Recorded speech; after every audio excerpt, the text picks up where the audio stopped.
이 시간 함께 보실 말씀 마태복음 7장 21절에서 27절까지 말씀입니다. 다 찾으신 줄 알고 저와 여러분의 순서로 오늘 주신 말씀 교독하겠습니다. 나더러 주여 주여 하는 자마다 다 천국에 들어갈 것이 아니요 다만 하늘에 계신 내 아버지의 뜻대로 행하는 자라야 들어가리라.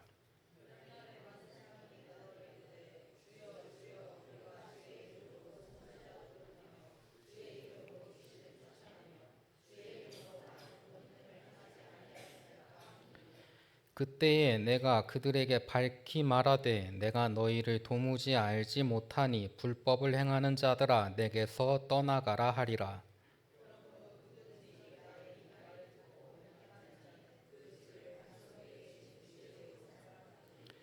비가 내리고 창수가 나고 바람이 불어 그 집에 부딪히되 무너지지 아니하나니 이는 주추를 반석 위에 놓은 까닭이요.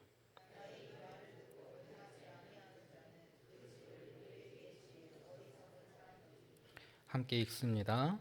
비가 내리고 창수가 나고 바람이 불어 그 집에 부딪힘에 무너져 그 무너짐이 심하니라. 아멘. 오늘 이 시간 주님의 말씀을 사모하며 모인 여러분 가운데 한 주간 동안 지친 여러분을 위로하는 놀라운 주님의 은혜와 사랑이 함께하기를 간절히 축원합니다. 오늘 말씀에 앞서서 제가 시를 하나 소개해 드릴까 해요. 프랑스의 시인인 자크 프레베르라고 하는 시인의 주기도문이라고 하는 시입니다. 시가 좀 길어서요. 제가 중략하고 초반 부분과 결말 부분만 제가 낭송해 드리겠습니다. 화면 띄워주시면 되겠습니다. 하늘에 계신 우리 아버지여 그곳에 그대로 계시옵소서. 그러면 우리는 이 땅 위에 남아 있으리이다. 이곳은 때로 이렇듯 아름다우니 뉴욕의 신비와 파리의 신비가 있고 그것들은 실로 삼위일체의 신비와도 견줄만 합니다. 또 물이 져 있는 이 세상의 끔찍한 불행들이 그들의 용병과 고문 기술자와 이 세상의 지배자들과 함께 있습니다.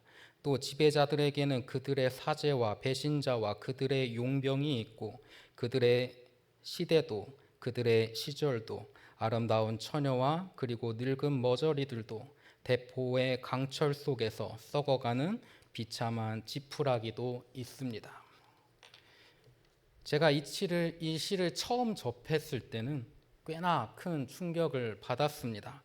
이게 처음에는 하나님을 향한 분노가 담겨져 있는 시인가 그렇게 생각했어요.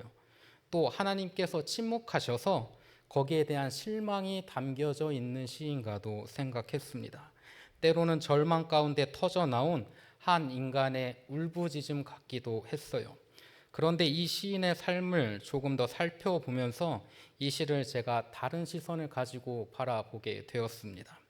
이 시를 쓴 자크 프레베르라고 하는 시인은 1900년에 태어나서 1977년에 세상을 떠났습니다. 그리고 그의 삶 자체가 프랑스에서는 굉장히 귀감이 되는 사람이어서 마치 우리나라에서는 윤동주 시인과 같은 사람이에요. 그는 두 차례의 세계대전을 모두 겪었던 사람입니다. 평생 전쟁과 폭력, 권력과 억압을 비판하면서 인간의 자유와 평화를 노래했던 사람이에요. 그가 살았던 시대는 인류 역사상 가장 비극적인 시대 가운데 있었고 그는 그 가운데 그 모든 세월을 정통으로 겪어냈던 사람입니다. 수많은 젊은이들이 전쟁에 끌려가서 의미 없는 피를 흘려야 했고 가족들은 흩어졌으며 부모는 아이를 잃고 아이는 부모를 잃었어요. 도시들은 폐허가 되었습니다. 그런데 그 가운데서도 프레베르가 더욱 안타깝게 바라보았던 것은 같은 하나님을 믿는 사람들이 서로를 향해서 총뿌리를 겨루고 있다는 사실이에요. 독일 교회는 독일의 승리를 위해서 기도했고 프랑스 교회는 프랑스의 승리를 위해서 기도했습니다. 모두가 하나님을 불렀고 모두가 자신들이 하나님의 편이라고 말했어요. 그러나 정작 하나님의 뜻은 보이지 않았습니다. 하나님의 이름은 있었지만 하나님의 마음은 보이지 않았어요. 종교는 있었지만 그곳에 순종은 없었고요. 그래서 프레베르는 질문합니다. 우리는 정말 하나님께서 원하시는 삶을 살아가고 있는가? 여러분 어떠십니까? 여러분, 나의 삶이 하나님께서 원하는 삶을 살아가고 있습니까? 생각해 보면 이 질문이 우리의 삶에 던져져야 되는 질문이기도 해요. 우리 매주 예배 드리잖아요. 기도하잖아요. 성경도 묵상합니다. 찬양도 하지요. 하나님을 사랑한다고 고백도 합니다. 그러나 하나님께서 원하시는 삶을 실제로 살아가고 있는지는 이것과는 다른 또 다른 문제예요. 예배는 드리지만 삶은 변하지 않을 수도 있고요. 하나님을 믿는다고 말하지만 여전히 내 욕심을 따라서 살아가기도 합니다. 하나님의 뜻을 구한다고 말하지만 사실은 내 뜻이 이루어지기를 바라고 있을 수도 있어요. 그래서 오늘 본문은 우리를 불편하게 만듭니다. 예수님께서 산상수훈의 마지막 부분에서 우리에게 매우 중요한 질문을 던지셔요. 너는 정말 하나님께서 원하시는 삶을 살아가고 있는가? 오늘 이 말씀을 통해서 이 질문 앞에 우리 자신을 세우는 시간이 될 수 있길 간절히 바랍니다. 오늘 말씀에 처음 시작할 때 21절에서 이렇게 말씀하십니다. 나더러 주여 주여 하는 자마다 다 천국에 들어갈 것이 아니다. 이 말씀은 처음 들으면 굉장히 충격적이지요. 왜냐하면 우리는 보통 예수님을 주님이라고 부르는 사람이라면 당연히 하나님께 인정받을 것이라 생각하기 때문입니다. 그런데 예수님은 그렇지 않을 수도 있다고 말씀하셔요. 아니 주님 이게 무슨 말씀입니까? 내가 주님을 나의 주님으로 고백하고 매일같이 주님의 이름을 그렇게 부르짖는데 주님 내가 주님 곁에 갈 수 없다니요. 이게 무슨 황당무계한 말씀입니까? 여기 등장하는 사람들은 하나님을 모르는 사람들이 아니에요. 예수님을 부정하는 사람들도 아니에요. 주님의 이름을 끊임없이 부르는 사람입니다. 오히려 주님을 잘 믿는다고 생각하고 자신을 다른 사람들에게 보여주는 사람이에요. 우리가 성경에서 항상 반복되는 단어들은 굉장한 강조의 의미를 가지고 있다는 걸 알고 있습니다. 오늘 말씀 또한 마찬가지죠. 그냥 주님을 한 번만 부르는 것이 아니라 반복해서 부르는 사람들이에요. 성경에서 같은 단어를 반복한다는 것이 얼마나 중요한지 우리가 알아야 돼요. 나름대로 신앙을 가지고 있고 예수님을 존경하며 따르려고 했던 사람들, 어쩌면 교회 안에서 누구보다 열심히 신앙생활하던 사람들이 그 자리에서 주님께 그 말을 듣고 있었는지도 모릅니다. 그런데 예수님은 그들을 향해서 경고하셔요. 왜 그렇습니까? 신앙의 본질은 입술의 고백에만 있지 않기 때문입니다. 신앙은 입술의 고백으로 시작되지만 삶의 순종으로 완성되기 때문이에요.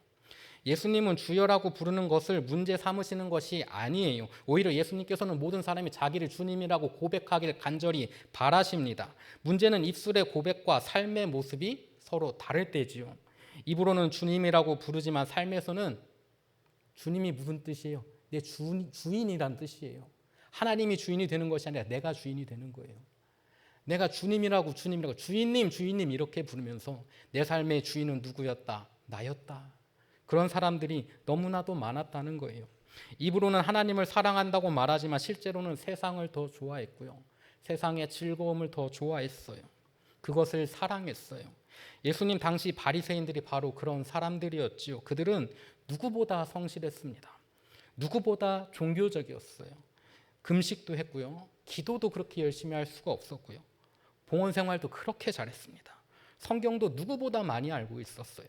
그러나 예수님은 그들을 향해서 뭐라고 말씀하시냐면요. 외식하는 자라 말씀하셔요. 겉과 속이 다른 사람이라 말씀하십니다. 왜냐하면 하나님보다 사람들의 인정을 더 중요하게 생각했기 때문이에요. 자기의 체면, 자기의 명예, 그게 더 중요했어요. 신앙생활하는 게 예수님을 믿는 게 하나님을 내 주인이라 고백하는 게 다른 사람에게 잘 보이려고 하는 거였어요. 인정받으려고 하는 거였어요. 그게 삶으로 드러나지 않았다는 거예요. 자기의 의를 위해서 신앙생활을 하고 있었다는 거죠. 겉으로는 하나님을 섬기는 것처럼 보였지만 실제로는 자신을 높이려고 했고 자신을 높이는 삶을 살았기 때문입니다. 오늘 우리도 같은 질문 앞에 서야 할 거예요. 나는 왜 예배 드리는가? 나는 왜 기도하는가? 나는 왜 교회에 와 있는가? 하나님을 사랑하기 때문인가? 아니면 신앙생활하고 있다는 만족 때문인가? 하나님의 뜻을 이루기 위함인가? 아니면 내 삶이 잘 되기만을 원하기 때문인가? 예수님은 오늘 우리에게 단순히 입술의 고백을 요구하시는 것이 아니라 삶의 주인이 누구인지를 묻고 계십니다. 주님을 부르는 것 중요하지요. 그러나 그것보다 더 중요한 것은 정말 주님을 내 주인으로 모시고 살아가는 것이라는 사실이에요. 예수님은 이어서 다만 하늘에 계신 내 아버지의 뜻대로 행하는 자라야 들어가리라 이렇게 말씀하십니다. 그렇다면 아버지의 뜻은 무엇입니까? 많은 사람들이 하나님의 뜻을 미래에 대한 특별한 계획 정도로 생각하곤 합니다. 어떤 직업을 가져야 하는지, 어떤 학교에 가야 하는가, 어떤 사람과 결혼해야 하는가 같은 문제를 먼저 떠올려요. 물론 그런 문제도 중요하지요. 그러나 오늘 예수님께서 말씀하시는 아버지의 뜻은 그보다 훨씬 더 본질적인 문제를 우리에게 알려주고 있습니다. 오늘 본문을 보면요, 예수님께서 산상수훈을 마무리하시면서 들려주시는 마지막 권면이에요. 산상수훈은 하나님 나라 백성의 삶이 무엇인지를 가르치는 말씀이거든요. 예수님은 원수를 사랑하라고 하셨고요, 너희를 박해하는 자를 위하여 기도하라고 말씀하십니다. 오른뺨을 치고도 왼뺨도 돌려대라고 하셨어요. 사람에게 보이려고 의를 행하지 말라고 하셨습니다. 사람의 칭찬을 받기 위해 기도하지 말고 하나님 앞에서 어떻게 진실되게 기도하라고 말씀하셔요. 먼저 그의 나라와 의를 구하라고 말씀하십니다. 남을 비판하기 전에 자신을 돌아보라고 말씀하셨어요. 남에게 대접받고자 하는 대로 남을 대접하라고 말씀하십니다. 이게 바로 하나님 나라의 삶이에요. 그런데 예수님은 이 모든 말씀을 마무리하시면서 아버지의 뜻대로 행하는 자를 말씀하십니다. 다시 말해서 아버지의 뜻을 단순히 아는 것이 아니라 살아내는 것, 머리에 집어넣는 것이 아니라 내 손끝으로, 내 발끝으로, 나의 입술로 행하는 것, 머리로 이해하는 것이 아니에요. 삶으로 순종하는 거예요. 예수님은 단순히 교리를 가르치러 오신 분이 아니고요, 오셔서 가르치시고 그 마지막 목적은 무엇이었어요? 우리를 변화시키는 거였어요. 어떤 사람으로? 하나님께 합당한 사람으로, 예수를 닮은 사람으로, 예수의 발자취를 따라가는 사람으로 우리를 바꾸고자 하셨어요. 때론 우리는 생각합니다. 변하지 않아도 내 마음에 감동만 있으면 되겠지. 변하지 않아도 내가 눈물 흘렸으니까 됐지. 아니라고요. 예수님의 목적은 우리의 삶을 변화시키는 데 있었어요. 그걸 통해서 무엇을 이루고자 하심입니까? 이 땅에 하나님의 나라를 이루고자 하심이에요. 예수님께서는 나에게 그런 놀라운 계획을 가지고 계셨어요. 여러분에게 그런 놀라운 계획을 가지고 계셨습니다. 그리고 끊임없이 매 순간 매일매일 죽는 그날, 하나님 앞에 서는 그날까지 매일매일 변하기를 바라셔요. 어제보다 더 나은 내가 되길 바라시고요, 어제보다 더 나은 여러분이 되길 바라십니다. 주님께서 이 땅에 오셔서 우리를 구원하시며 그저 구하신 것이 아니라 우리의 삶을 변화시키시고 우리가 나아가야 될 길을 알려주시고 그걸 우리가 걸어가길 원하셔요. 예수님은 이 모든 말씀을 마무리하시면서 아버지의 뜻대로 행하는 자 이렇게 말씀하시는 것은 우리가 거기에 합당하게 살아가길 원하신다는 거예요. 문제는 우리는 말씀을 듣는 것에는 익숙하지만 말씀대로 살아가는 것에는 익숙하지 않다는 것이지요. 설교를 들을 때 은혜 받아요. 성경 읽을 때 감동 받습니다. 찬양할 때 벅찬 감정을 느끼기도 해요. 그러나 정작 삶에서는 말씀대로 살아가지 못할 때가 많지요. 예배당 안에서는 사랑을 말하지만 삶 속에서는 화가 나기도 하고요. 교회에서는 용서를 말하지만 실제로는 미움을 품고 살아가기도 해요. 그거 표현하기 싫어서 때로는 무관심한 척, 관심 없는 척 살아가기도 합니다. 입술의 고백은 순종을 말하지만 내 생각과 다르면 내 생각을 따르기도 하고요. 하나님 나라를 말하지만 실제로는 세상의 성공과 안정에 더 마음이 가요. 마치 내가 하나님의 대리자인 양 다른 사람을 정죄하기도 합니다. 주기도문을 생각해 보면요, 우리는 늘 뜻이 하늘에서 이루어진 것 같이 땅에서도 이루어지다라고 기도하잖아요. 그런데 우리의 삶은 어떻습니까? 정말 하나님의 뜻이 이루어지기를 원하면서 살아가고 있습니까?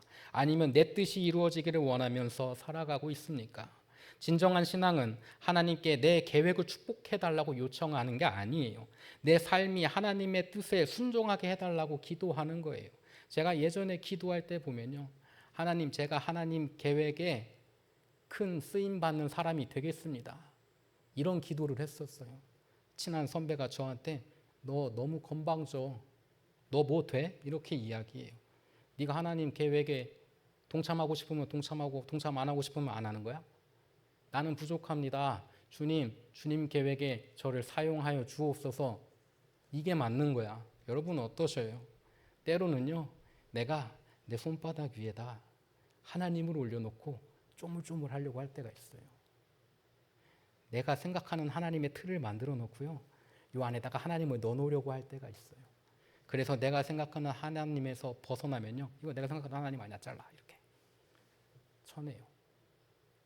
하나님께서는 우리의 생각에 기대서 존재하시는 분이 아니에요. 제가 작년에 한번 설교한 적이 있는데, 하나님께서 자기를 소개하실 때 성경에서 뭐라고 하시냐면 나는 나다라고 소개해요. 나는 나다. 나는 너에 의해서 존재하는 게 아니야. 나는 나 스스로 존재해. 네가 나를 정의하지 마. 이미 나는 그곳에 있고 나의 존재는 나로 인해서 생기는 거야. 근데 우리는 그걸 생각하지 않고요, 내가 생각하는 하나님, 수염 이렇게 나고 구름 위에 덩둥 떠다니면서 하얀색 옷을 입고 옆에다는 천군 천사를 끌고 그런 하나님을 생각하잖아요. 메시아를 생각하는 이스라엘 사람들이 그랬습니다. 메시아는 아주 멋있는 군마를 타고 나와서 많은 하늘의 천군을 끌고 와서 고통받는 이스라엘 백성들을 구원할 것이라 생각했어요. 그런데 예수님께서는 어떻게 오셨습니까? 어떻게 오셨어요? 태어날 곳도 없어서 마구간에서 폭신폭신한 침대도 아니고 말구유에서 가장 낮은 곳에서 섬기러 오셨어요. 많은 사람들이 메시아 오면은 내가 그를 섬기며 그 옆에서 뭐라도 떨어지는 콩고물을 받아 먹고자 했어요. 그런데 예수님의 삶은 어땠습니까? 제자들의 발을 씻기며 그들을 섬기고자 했어요. 예수님께서 이곳에 오셔서 섬김 받고자 오신 것이 아니라 섬기러 오셨어요. 그래서 예수님께서는 우리가 변하길 바라시는 거예요. 우리도 알게 모르게 섬김 받는 게 더 좋잖아요. 섬기는 것보다 섬김 받는 게 더 좋다고 생각하잖아요. 그러면서 우리는 교회에 나오면서 내가 주님 닮기 원합니다라고 말을 해요. 그러면서 저는 섬김 받고 싶습니다. 그렇게 이야기한단 말이에요.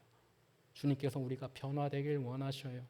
섬김 받고자 하는 것이 아닌 섬기는 사람, 기도 받고자 하는 사람이 아닌 기도하는 사람, 중보 받고자 하는 사람이 아닌 중보하는 사람. 주님께서는 우리가 그렇게 변하길 원하셔요.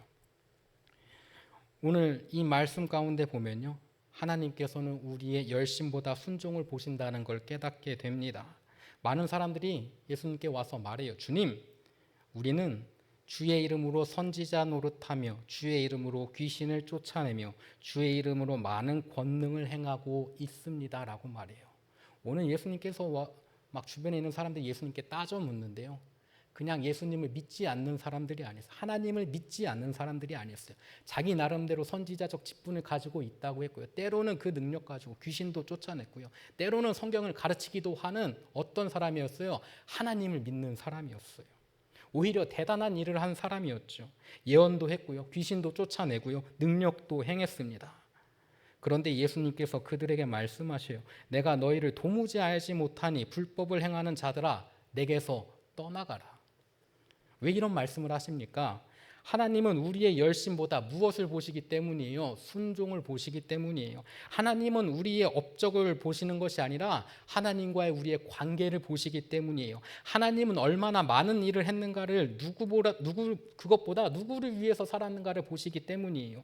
우리는 종종 하나님 앞에서 우리의 실적을 내세우려고 할 때가 있습니다. 주님, 제가 이렇게 열심히 예배 드렸답니다. 주님, 내가 열심히 이렇게 봉헌 생활했어요. 주님, 내가 이렇게 너무나도 열심히 헌신했고요. 근데요, 그것 때문에 주의 사랑을 받는 것이 아니라 그것 때문에 구원 받는 게 아니에요. 제가 항상 누누이 말했지만 여러분 구원 받으셨습니까? 아멘 소리가 없으니까. 여러분 구원 받으셨습니까? 우린 이미 구원 받았어요. 우리가 하는 모든 신앙생활은 구원 받으려고 하는 게 아니에요. 이미 구원 받았고요, 그의 감사함으로 신앙생활하는 거예요. 예수님께서 나를 위해서 이 땅에 오셨고요. 굳이 안 내려오셔도 되는데 인간의 몸을 입고 이 땅에 오셨고요.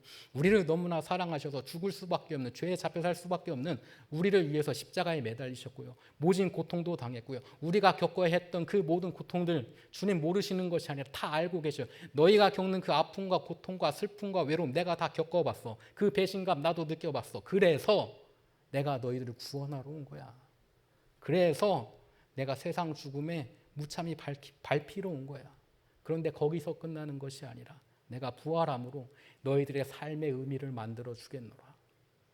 너희들의 삶이, 희생하는 삶이, 섬기는 삶이 의미 없는 것이 아니라 나의 삶을 보면 그 마지막에 부활을 통해서 승리하였듯이 너희들의 삶도 의미가 있고 그 마지막에 무엇이 있도다? 승리가 있도다. 이렇게 말씀하시고 그렇기 때문에 우리에게도 섬기는 삶으로, 순종하는 삶으로 살아가기를 원하시며 끊임없이 우리가 하나님 앞에서 낮아지고 끊임없이 우리가 변하기를 원하셔요.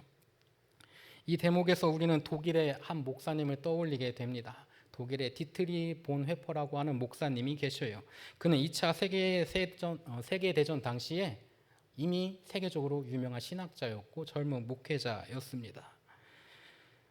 그러나 그가 살았던 시대가 너무나 어두운 시대였잖아요. 아까 그 시인과도 같은 시대예요. 히틀러가 권력을 잡으면서 독일 사회 전체가 나치의 영향 안에 들어갔고요. 교회도 예외는 아니었어요. 문제는 많은 교회들이 침묵했다는 것. 어떤 교회들은 오히려 히틀러를 지지하기도 합니다. 예배는 계속 드려졌고 찬양은 계속 울려 퍼졌지만 설교도 계속 되어졌지만 겉으로 보기에는 신앙이 살아있는 것처럼 보였지만 그러나 정작 하나님의 정의와 진리는 무너지고 있었어요. 유대인들은 박해당했고요. 수많은 사람들이 억압받고요. 피를 흘리고요. 고통을 느끼면서 살아가고 있었어요. 그런데도 어떤 그리스도인들은 침묵했다는 거 아니에요. 디트리 보네퍼는 그런 모습을 보면서 뭐라고 말했냐면요. 값싼 은혜라고 말합니다. 값싼 은혜. 그는 예수님을 믿는다고 말하면서 실제로는 예수님을 따르지 않는 신앙에 대해서 문제점을 제기합니다. 은혜를 말하지만 순종하지 않는 신앙, 구원을 말하지만 제자의 삶을 살지 않는 신앙, 입술로는 주님을 고백하지만 삶으로는 세상과 다를 바 없이 살아가는 신앙에 대해서 경고했어요. 시간이 흐르면서 보네퍼는 점점 더 큰 고민에 빠지게 됩니다. 수많은 사람들이 죽어가고 있는데 교회가 침묵하고 있었기 때문이에요. 악이 점점 커져가고 있는데요. 신앙인들은 자기 자리만 지키고 있어요. 결국 그는 독일 저항운동에 참여하게 되었고요. 그러다가 잡혀갔고요. 암살단에 들어갔다는 이유로 잡혀갔거든요. 그리고 전쟁이 끝나기 몇 주 전에 교수형을 당해요. 그러나 분명한 것은 보네퍼가 자신의 안위보다 하나님의 뜻을 더 중요하게 생각했다는 거예요. 그는 자신의 행동이 완전하다고 생각하지는 않았습니다. 오히려 하나님 앞에서 두려워했어요. 끊임없이 질문했고요. 끊임없이 기도했어요. 그러나 악을 보고도 침묵하는 것이 더 큰 죄라고 생각했습니다. 결국 암살 계획이 발각돼서 잡히고 죽음을 당했는데 처형을 집행했던 의사는 훗날 이렇게 회고합니다. 나는 평생 그렇게 하나님께 온전히 자신을 맡긴 사람을 본 적이 없다. 보네퍼는 죽음의 순간까지도 하나님을 신뢰하며 나아갔어요. 우리의 삶에, 우리의 역사 속에 수많은 순교자들이 그렇게 살아갔어요. 그렇기에 죽음을 두려워하지 않았어요. 죽음을 이겨낼 수 있는 것은 무엇입니까? 죽음 뒤에 영원한 생명이 있다. 그것도 중요한데요. 나의 목숨보다 더 중요한 가치가 있다. 그때 우리는 죽음을 극복할 수 있습니다. 내 삶이, 내가 하고자 하는 것이 이 땅에 하나님께서 이루고자 하시는 계획이며 거기에 내가 쓰임받는 거예요. 거기에 내가 순종하는 거예요. 여러분에게 목숨 내놓으라는 거 아니에요. 그런데 거기에 대해서 머리로 알고는 있고 마음으로 느끼고는 있어야 될 것 같아서 때로는 우리가 그것을 놓치고 살아갈 때가 많아서 알고도 그 상황에 오면 무서워서 못하는 사람들이 얼마나 많은데 제가 예전에 말씀드렸잖아요. 복숭아뼈에다가 제가 주사를 맞는데 저는 그때 독립운동 하시던 분들을 굉장히 존경하기로 했어요. 와, 이게 그냥 주사 몇 대 맞으면요. 엄마를 찾게 됩니다. 쉽지 않아요. 손톱 밑에 가시만 박혀도요. 너무 고통스러워요. 문지방에 반틈을 찍으면요. 아파요. 어떻게 아파요? 많이 아파요. 그런데도 그 모든 것들을 이겨내고 죽음을 두려워하자고 그 고통마저 이겨낼 수 있는 것, 주님께서 나의 생명보다 소중한 사명을 나에게 맡겨주셨다. 여러분, 때로 우리가 주님 나에게 사명을 주셨으니 제가 그 사명 잘 감당하겠습니다, 이렇게 고백하지 않습니까? 그래서 어떤 사명 받았습니까? 교회에서 청소 열심히 합니다. 교회에서 주방에서 열심히 음식 만들어서 섬깁니다. 그것도 감사하죠. 근데 그 사명이요, 때로는 내 목숨을 거는 사명이 될 때도 있어요. 그때도 여러분, 내가 그 사명 감당하겠습니다 라고 고백하실 수 있겠습니까? 어려워요. 쉽지 않아요. 그런데 그래서 우리의 기도는, 나의 신앙의 방향은 주님, 그 어떤 외압에도, 그 어떤 고통에도, 그 어떤 역사적 사건 앞에서도 내가 주님 말씀을 외면치 않게 하옵소서. 나는 아무런 능력이 없거든요. 그거 가능하게 하시는 분이 누구예요? 하나님이에요. 나는 아무런 능력이 없고 나는 너무나도 연약해서 바람이 불어오면 넘어지고요, 파도가 치면 부러져요. 내 능력으로 되는 것이 아니기 때문에. 근데 주님께서 나에게 능력 주시고 힘 주시면 내가 그걸 하겠사오니 나의 연약함 아시는 주님, 약한 나로 어떻게 강하게 사용하여 주옵소서. 내가 할 수 있는 것 아무것도 없습니다. 내 손에 쥔 건 다 내 거 아닙니다. 하나님께서 주신 것입니다. 내 가정 내 것 아닙니다. 다 하나님께서 허락하신 것입니다. 나의 모든 시간, 나의 모든 삶 내 거 아닙니다. 다 하나님의 것입니다. 그래서 이 모든 것 주님 것이오니 걷어가는 것도 주님께서 마음대로 하옵소서. 우리의 입술의 고백이 아니라 삶으로 그렇게 고백할 수 있는 여러분이 되길 바랍니다. 그래서 때로는 보면요, 제가 시골에 오래 있었잖아요. 연세 드신 분들 보면요, 아이고 목사님, 제가 무릎이 예전 같지가 않아서, 아이고 목사님, 제가 허리가 예전 같지 않아서. 그렇죠. 그럼에도 불구하고 섬김의 자리, 맡겨진 사명의 자리는 항상 있어요. 하다못해 기도의 자리도 있어요. 나의 몸을 핑계대면서 하나님의 사명, 이제 제가 그동안 잘해왔으니 내어놓아도 되지 않겠습니까? 아니라고요. 우리가 아무리 힘들어도요, 그 무거운 십자가 짊어지고 가는 예수님만 할까?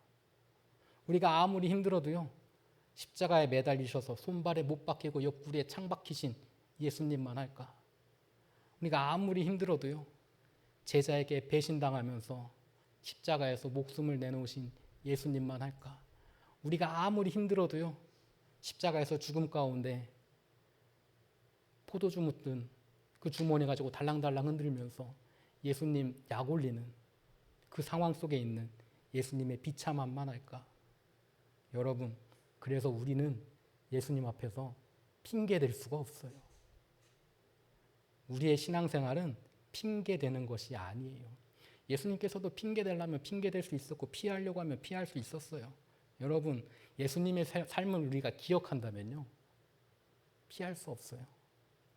감사함이 있다면요, 우리의 삶은 예수님을 따라갈 수밖에 없어요.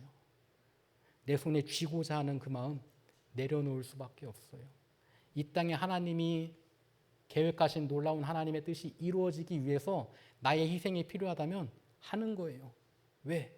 예수님의 삶을 기억한다면.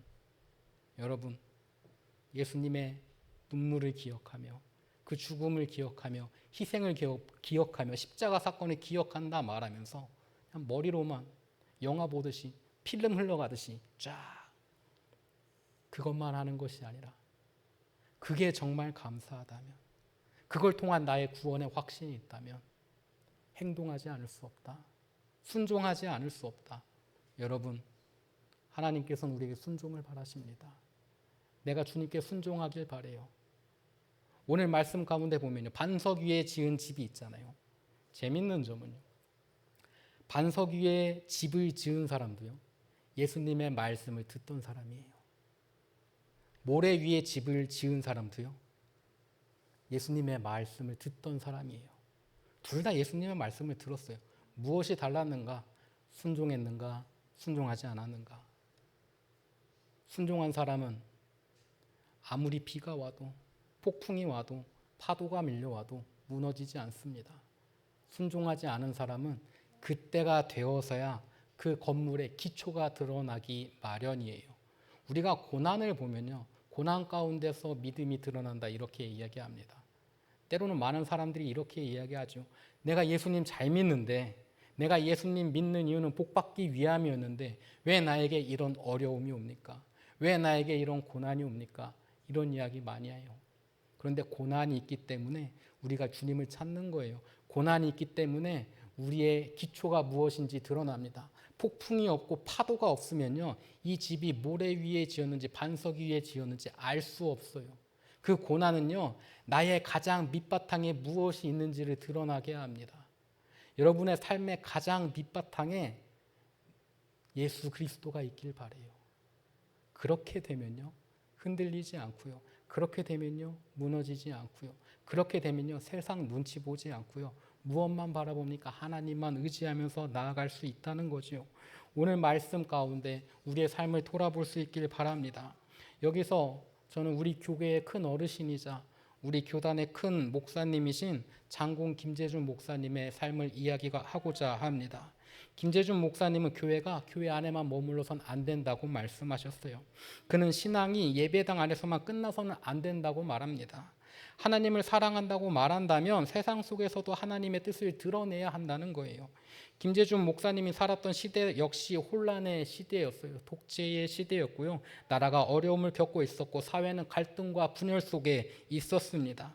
그는 교회가 세상과 단절된 종교 공동체가 되어서는 아무런 의미가 없다고 말해요. 교회는 세상 속에서 하나님의 정의와 사랑을 드러내야 하며 신앙은 삶으로 이어져야 한다고 말합니다. 생각해 보면 이것이 바로 오늘 본문의 메시지와 연결됩니다. 말씀을 듣는 것에서 끝나지 말고 말씀대로 살아야 한다는 것. 교회 안에서만 그리스도인인 것이 아니라 가정에서도 그리스도인이고 직장에서도 그리스도인이고 세상 속에서도 그리스도인으로 살아가야 한다는 것이에요. 주일이 그냥 크리스찬 선데이 크리스찬, 그냥 막 주일만 내가 그냥 하나님 열심히 부르짖는 것이 아니라 나의 평소의 삶 속에서도 나의 모든 선택의 순간순간마다 하나님의 지혜를 구하는 사람. 예배당에서의 모습이 삶의 현장에서도 이어지는 사람. 하나님께서 원하시는 것은 일주일에 한 번 경건한 모습이 아니라 매일의 삶 속에서 기도하고 말씀을 묻고 나의 주님의 의견을 구하는 사람. 모든 선택의 순간마다 하나님을 찾는 사람이라는 거예요. 오늘 말씀 가운데 우리는 세 명의 사람을 만납니다. 프랑스의 시인 자크 프레베르는 전쟁의 한복판에서 질문합니다. 우리는 정말 하나님께서 원하는 삶을 살아가고 있는가? 독일의 목사인 디트리 보네퍼는 그 질문에 자신의 삶으로 대답합니다. 그는 신앙이 단지 말이 아니라 삶이어야 한다는 것을 그의 삶으로 보여주었어요. 우리나라의 장군 김재준 목사님은 그 질문을 한국교회에 던지고 있습니다. 신앙은 예배당 안에 머물러서는 안 되며 삶으로 이어져야 한다는 거지요. 그리고 오늘 예수님께서 우리에게 말씀하십니다. 나더러 주여 주여 하는 자마다 다 천국에 들어가는 것이 아니요 다만 하늘에 계신 내 아버지의 뜻대로 행하는 자라야 들어가리라. 신앙은 입술의 고백으로 시작합니다. 그러나 신앙은 삶의 순종으로 완성되어져요.